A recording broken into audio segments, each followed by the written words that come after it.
Hi everybody, आज हम लोग बात करेंगे इस वीडियो में बाज वर्ग की। ठीक है, आज हम लोग इंग्लिश ग्रामर के बाज वर्ग के बारे में पूरी तरह से जानकारी प्राप्त करेंगे। ये क्या होता है और इसको किस तरह से हम लोग इंग्लिश भाषा में इस्तेमाल कर सकते हैं और खास करके इंग्लिश के ट्रांसलेशन में बहुत काम देगा इसको। ठीक है, चलिए देखते हैं यूज ऑफ वाज एंड वर। ठीक है, तो सबसे पहला इसमें कुछ मुख्य बिंदु है जिसको हमने यहाँ पर लिखा है, ये जानना आपके लिए अति आवश्यक है। इसके बिना आप वाज वर का सही तरीके से इस्तेमाल नहीं कर सकते। ठीक है, तो सबसे पहले हमने यहाँ लिखा है कि वाज वर एक सहायक क्रिया है। क्या है? एक हेल्पिंग वर्ब।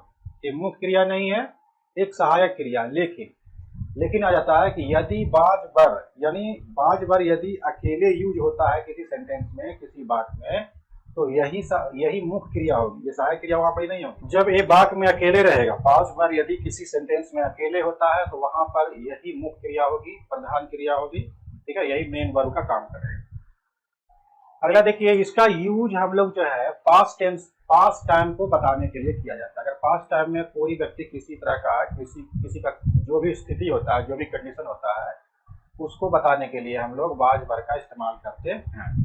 ठीक है, अगला देखिए, वाज का प्रयोग सिंगुलर सब्जेक्ट के साथ और वर का प्रयोग प्लूरल सब्जेक्ट के साथ करते हैं। ठीक है, सिंगुलर सब्जेक्ट कहने का मतलब ये होता है कि यदि सब्जेक्ट वाले वर्ड की संख्या एक है तो वो सिंगुलर सब्जेक्ट होता है, और यदि सब्जेक्ट वाले वर्ड की संख्या एक से ज्यादा है तो वो प्लूरल सब्जेक्ट होता है। जैसे अगर बोलते हैं मैं खाता हूं, तो यहाँ सब्जेक्ट मैं है, तो मैं कितने हूँ, हमारी संख्या तो एक ही है।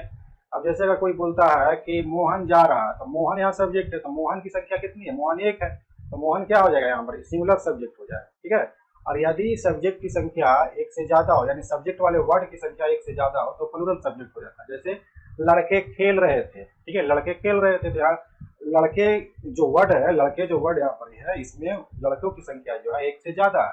ठीक है, इसलिए लड़के यहाँ पर जो सब्जेक्ट है वो प्लूरल सब्जेक्ट हो जाएगा। ठीक है, तो यदि सब्जेक्ट सिंगुलर है तो वाज का इस्तेमाल करेंगे हम लोग, और यदि सब्जेक्ट प्लूरल है तो हम लोग वर का इस्तेमाल करेंगे। क्या करेंगे? वर का। क्लियर है?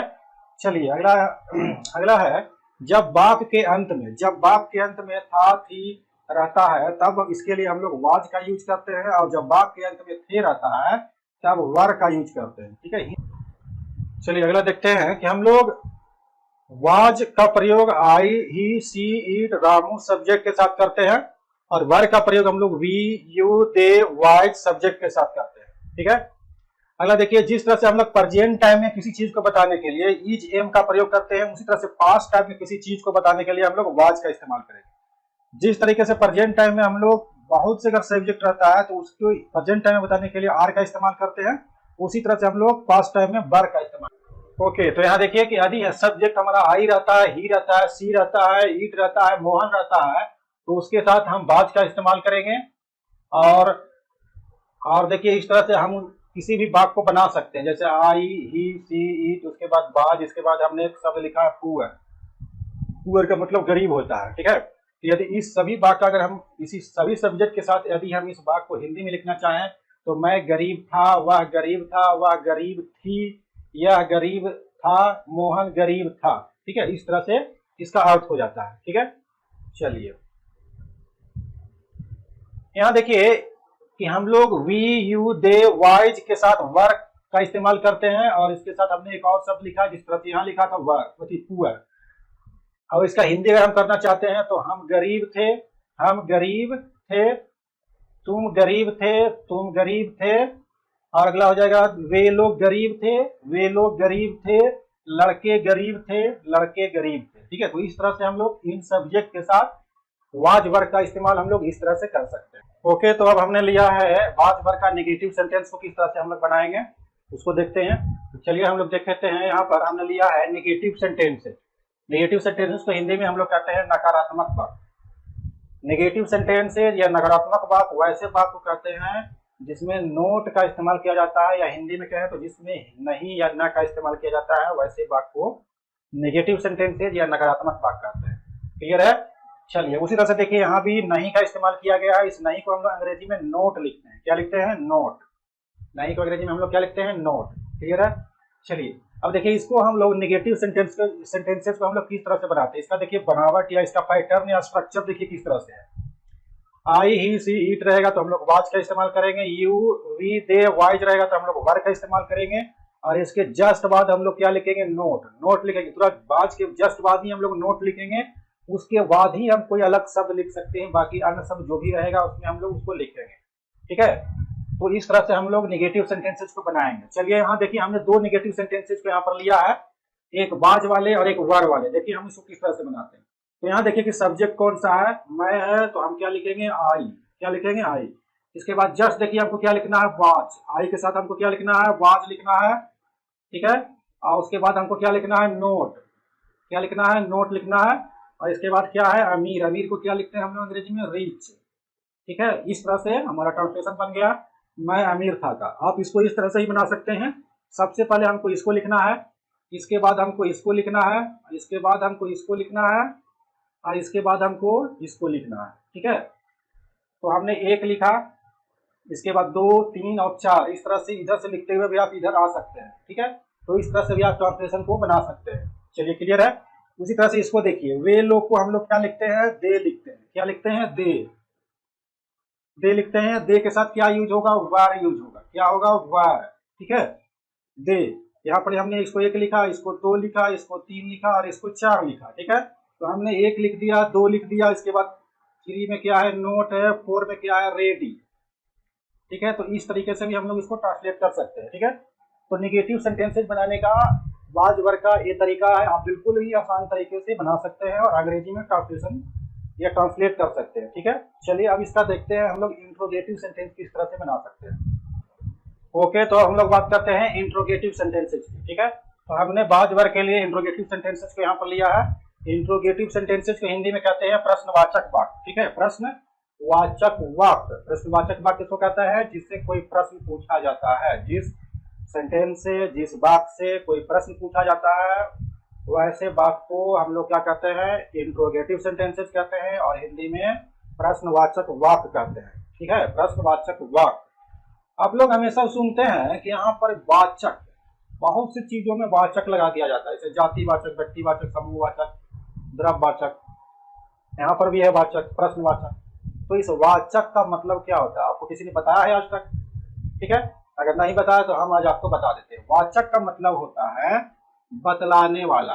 क्या होता है, बतलाने वाला, कहने वाला, बोलने वाला। ठीक है, वाचक संस्कृत का एक शब्द है, वदती। वदती माने क्या होता है, बोलता है, उसी वदती से वाचक बना हुआ है। ठीक है, वाचक का मतलब होता है बोलने वाला। क्या होता है, बोलने वाला, कहने वाला, बतलाने वाला। ठीक है, तो प्रश्न को बोलने वाला वाले वाक्य को क्या कहेंगे, प्रश्नवाचक वाक्य कहेंगे। क्लियर है, चलिए आगे देखते हैं।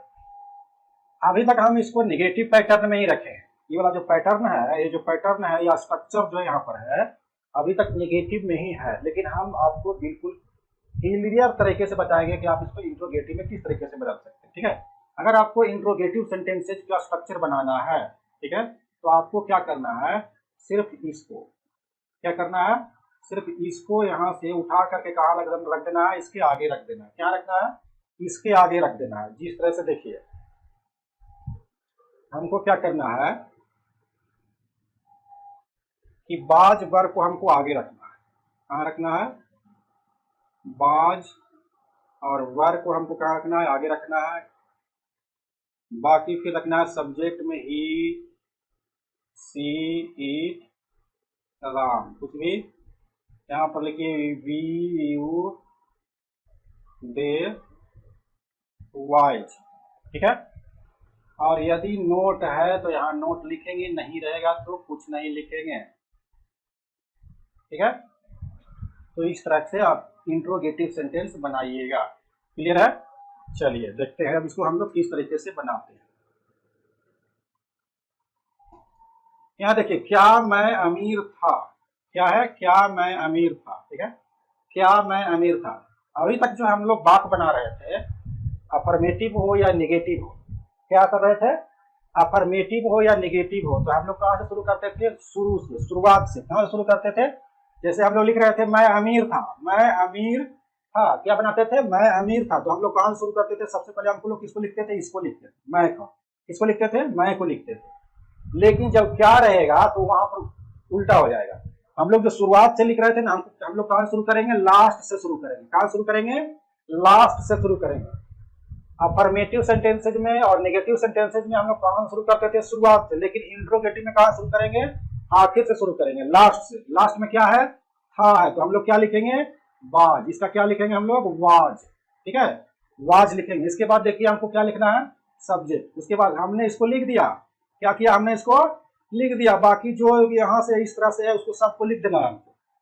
और देखिए इसका हमको कुछ नहीं लिखना है, शुरू में जो क्या लिखा हुआ है इसका कुछ भी नहीं लिखना है हमको। क्या का अंग्रेजी में शुरुआत में जो क्या लगा रहता है उसका कुछ नहीं लिखा था, तो उसका तो कुछ नहीं लिखाएगा, इसका हमको कुछ नहीं लिखना है, ठीक है। लास्ट में हमारा क्या है, था, तो था का हमने क्या किया, वाज लिख दिया। इसके बाद आई, और इसके बाद अमीर का रीच, ठीक है। नोट ऑफ इंटरोगेशन देना नहीं भूलिए, अगर नोट रहेगा तो यहाँ पर नोट लिखाएगा, अगर नहीं है तो नहीं लिखाएगा, ठीक है। जिस तरह से यहाँ देखिए क्या, तो सबसे पहले हमको वाज लिख देना है, वाज आई, ठीक है। अब देखिए यहाँ पर नोट है तो नोट लिखेंगे, और फिर रीच, नोट ऑफ इंटरोगेशन यानी प्रश्नवाचक चिन्ह हमको देना बहुत जरूरी है। यहाँ देखिए क्या वे लोग तैयार थे, यहाँ थे है तो थे का हम लोग क्या लिखेंगे, वर लिखेंगे, वर। इसके बाद सब्जेक्ट में क्या है, वे लोग के दे, दे। उसके बाद तैयार, तैयार के हम लोग क्या लिखते हैं, रेडी, क्या लिखते हैं जी, रेडी, ठीक है, बन गया। इसके बाद देखिए वे लोग तैयार नहीं थे, वे लोग तैयार नहीं थे, फिर उसी तरह से लिखिए वर दे, ठीक है। उसके बाद नोट कहाँ लिखाएगा, इस सब्जेक्ट के बाद नोट लिखना है, नोट रेडी, बन गया, है ना, बिल्कुल आसान। आप बिल्कुल आसान तरीके से इसको नेगेटिव में कन्वर्ट कर सकते हैं, बदल सकते हैं, ट्रांसलेट कर सकते हैं, ठीक है। चलिए अब देखते हैं हम लोग डबल इंट्रोगेटिव वाले सेंटेंस को किस तरह से बनाएंगे। ओके, तो हमने यहाँ पर डबल इंट्रोगेटिव वाले सेंटेंसेस को लिया है, हम अब देखेंगे हम लोग कि उसको किस तरह से इंग्लिश भाषा में हम लोग अनुवाद करेंगे, ठीक है। चलिए, डबल इंट्रोगेटिव का मतलब होता है कि वैसे सेंटेंस जिसमें प्रश्नवाचक कोई शब्द रहता है, ठीक है, वैसे सेंटेंस है जिसमें कोई प्रश्नवाचक शब्द डाला हुआ रहता है, उसमें लिखा हुआ रहता है, या उसमें समाहित रहता है, सन्निहित रहता है, तो वैसे बात को हम लोग क्या कहते हैं, डबल इंट्रोगेटिव का सेंटेंसेस कहते हैं, डबल इंट्रोगेटिव सेंटेंसेस, ठीक है, या WH वाले सेंटेंसेस भी उसको हम लोग कहते हैं, ठीक है। तो यहाँ देखिए कि वे लोग क्यों परेशान थे, ये भी एक प्रश्नवाचक वाक्य है। क्यों प्रश्नवाचक वाक्य है, क्योंकि यहाँ पर एक प्रश्नवाचक शब्द लिखा हुआ है, ठीक है। वह कब बीमार था, यहाँ भी एक प्रश्नवाचक शब्द है, ठीक है, और यहाँ भी एक प्रश्नवाचक शब्द है, ठीक है। तो हमको क्या करना है कि जो जो प्रश्नवाचक शब्द वाक्य में लिखे गए हैं उसको हमको सबसे पहले लिखना है वाक्य में। क्या करना है, सबसे पहले लिखना है, सबसे पहला स्थान उसी का आता है जो क्वेश्चन कर रहा है, ठीक है। तो इसमें जो प्रश्नवाचक जो शब्द है, प्रश्नवाचक जो शब्द है इस वाक्य में सबसे पहले हमको उसी को लिखना है। देखिए इसका स्ट्रक्चर किस तरह से है, what, when, where, why, how, ठीक है। इसके बाद क्या लिखना है, वाज या वर लिखना है। इसके बाद हमको सब्जेक्ट लिखना है, आई, ही, सी, कुछ भी रहे, यू, बी, दे, वाई। इसके बाद अगर नोट है तो नोट लिखना, नहीं है तो छोड़ देंगे। इसके बाद हमको ऑब्जेक्ट लिखना है, उसके बाद नोट ऑफ इंट्रोगेशन देना, ठीक है। चलिए अब हम लोग इसको किस तरह से बनाते हैं। तो हमने आपको बताया कि सबसे पहले हमको क्या लिखना है, क्वेश्चन वाले जो शब्द इसके अंतर्गत है उसको सबसे पहले लिखना है। तो इसमें कौन से क्वेश्चन शब्द है, क्यों, तो क्यों को हमको क्या करना है, सबसे पहले लिखना है। वाई हो गया, वाई के बाद हमको क्या लिखना है, वाज या वर लिखना है। किस अनुसार से लिखना है, इस सब्जेक्ट के अनुसार से लिखना है। तो इसमें क्या सा सब्जेक्ट है, वे लोग, वे लोग के क्या होता है, दे होता है, क्या होता है, दे। तो दे के क्या लिखेंगे हम लोग, वर, वाई वर, वाई वर। इसके बाद subject why were they, why were they परेशान, परेशान के ट्रबल्ड, क्या होता है, troubled. Note of interrogation, why were they troubled, why were they troubled, वे लोग क्यों परेशान थे, ठीक है। अगला देखिए, वह कब बीमार था। तो यहाँ क्वेश्चन वाले वर्ड कौन से हैं, कब, कब के क्या होता है, वेन, वेन, ठीक है, वेन। और इसके बाद सब्जेक्ट में क्या है, वाह, वाह के क्या होगा, ही का क्या होगा, वाज लिखा जाएगा। तो यहाँ क्या लिखेंगे, ठीक है। उसके बाद सब्जेक्ट में हमारा ही है, ही, और उसके बाद बीमार, बीमार के क्या लिखेंगे, इल, ठीक है, नोट ऑफ इंट्रोगेशन बन गया। इसके बाद अगला देखिए, तुम कैसे बुरे नहीं थे, तुम कैसे बुरे नहीं थे। तो क्वेश्चन पर यहाँ कौन सा है, कैसे, कैसे के क्या होता है, हाउ, क्या होता है, हाउ। इसके बाद हमको क्या लिखना है, तुम है तो तुम के साथ देखिए यहाँ थे है, तो थे से भी हम लोग लिख सकते हैं, इसका वर होता है। इसके बाद सब्जेक्ट में तुम है, यू लिख देंगे, यू। और इसके बाद जो बच गया बुरे, बुरे के क्या लिखेंगे, वर्ड, ठीक है, वर्ड, नोट ऑफ इंटरोगेशन बन गया, ठीक है। तो ये थी बाज वर्ग का प्रयोग की पूरी सटीक और सही जानकारी, ठीक है। आप इसको एक या दो बार वीडियो को देख लीजिए, आपको पूरी तरह से क्लियर हो जाएगी बाज वर्ग के बारे में, और इसके आगे आपको बाज वर्ग से संबंधित या रिलेटेड कोई भी परेशानी नहीं है, ठीक है।